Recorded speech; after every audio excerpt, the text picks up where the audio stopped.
പ്രാദേശിക വാർത്താ ചാനൽ എന്നതിനപ്പുറം സാമൂഹിക വിദ്യാഭ്യാസ രംഗത്ത് CCTV നടത്തുന്ന പ്രവർത്തനം മാതൃകാപരമാണെന്നും പ്രാദേശിക ചാനലുകളുടെ സ്ഥാനം ജനഹൃദയങ്ങളിലാണെന്നും യുവജനക്ഷേമ കായിക വകുപ്പ് മന്ത്രി അഡ്വക്കേറ്റ് OJ ജനീഷ് പറഞ്ഞു. CCTVയുടെ 20ാമത് വിദ്യാഭ്യാസ പുരസ്കാര ചടങ്ങ് ഉദ്ഘാടനം ചെയ്യുകയായിരുന്നു അദ്ദേഹം. തെരഞ്ഞെടുപ്പിൽ പ്രാദേശിക മാധ്യമങ്ങളുടെ കരുത്ത് ഉപയോഗപ്പെടുത്തിയയാളാണ് താൻ.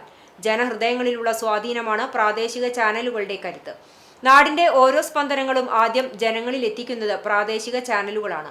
ഏറ്റവും പ്രധാനപ്പെട്ട വാർത്താ മാധ്യമങ്ങളിലൊന്നായി വളരാൻ കഴിയുന്ന തരത്തിലാണ് CCTVയുടെ പ്രവർത്തനമെന്നും മന്ത്രി പ്രശംസിച്ചു.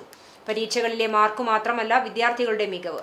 പഠനത്തിൽ മറ്റു കുട്ടികളെ താരതമ്യം ചെയ്ത് സ്വന്തം കുഞ്ഞുങ്ങൾക്ക് രക്ഷിതാക്കൾ നൽകുന്ന അമിത സമ്മർദ്ദങ്ങളാണ് പല കുട്ടികളെയും ആത്മഹത്യയിലേക്കും ലഹരിയിലേക്കും നയിക്കുന്നതെന്നും കുട്ടികളെ അവരുടെ ആഗ്രഹങ്ങളിലേക്ക് എത്തിക്കുവാനാണ് രക്ഷിതാക്കൾ ശ്രമിക്കേണ്ടതെന്നും മന്ത്രി പറഞ്ഞു. അതിനൊരു ഓഡിയൻസ് ഉണ്ട്. വൈകുന്നേരമായാൽ വീട്ടമ്മമാരൊക്കെ തന്നെ വലിയ ചാനൽ ചർച്ചകൾ കാണുന്ന ഓഡിയൻസ് വേറെയാണ്. വീട്ടമ്മമാർ കാണുന്ന ഒരു ചാനലുണ്ട്. അവർക്ക് ലോകത്ത് എന്ത് നടന്നു എന്നറിഞ്ഞാലും കുഴപ്പമൊന്നുമില്ല. അവർ തൊട്ടടുത്ത് ചുറ്റുവട്ടങ്ങളിൽ എന്ത് നടന്നു എന്നറിയാൻ വല്ലാത്തൊരു ആകാംക്ഷയാണ്.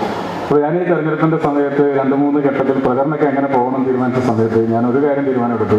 എന്നെ സംബന്ധിക്കുന്ന എല്ലാ വാർത്തകളും ഞാൻ ആദ്യം ഉറപ്പുവരുത്തുന്നത് പ്രാദേശിക ചാനലുകളിലും പ്രാദേശികമായിട്ടുള്ള ചെറിയ ചെറിയ പത്രങ്ങളൊക്കെ തന്നെയായിരുന്നു. അതിൻ്റെ ഒരു റിസൾട്ട് കൂടി കിട്ടിയത് കൊണ്ടാണ് ഇന്നിപ്പോൾ മന്ത്രിയായിരുന്നു സംസാരിക്കാൻ വേണ്ടി കഴിയുന്ന ഒരു സാഹചര്യം ഉണ്ടായി. ഒരു തെരഞ്ഞെടുപ്പ് മാനേജ്മെന്റിൽ പ്രാദേശിക ചാനലുകൾ ഉപയോഗിച്ച കാര്യത്തെ പറ്റി മാത്രം സൂചിപ്പിച്ചതാണ്. അപ്പോൾ പ്രാദേശിക ചാനലുകൾക്ക് വലിയ പ്രാധാന്യമുണ്ട് എന്നതുകൂടി പറയാൻ വേണ്ടി മാത്രമാണ് ഞാൻ പറഞ്ഞു തന്നത്. അതിനുള്ള ഓഡിയൻസ് മറ്റ് ചാനലിൽ നിന്ന് വ്യത്യസ്തമാണ്. നാട്ടിൽ എന്ത് നടക്കുന്നു എന്നുള്ളതിനെ സംബന്ധിച്ച് നമ്മുടെ തൊട്ടടുത്ത് നമ്മൾ ലോകകാര്യങ്ങളെ പറ്റിയൊക്കെ എല്ലായ്പ്പോഴും അറിഞ്ഞുകൊണ്ടിരിക്കും. പക്ഷെ ലോകകാര്യങ്ങൾ മാത്രം അറിഞ്ഞാൽ പോരല്ലോ, തൊട്ടടുത്ത് എന്ത് സംഭവിക്കുന്നു എന്നുള്ള ഏറ്റവും പ്രധാനപ്പെട്ട കാര്യം കൂടിയാണ്.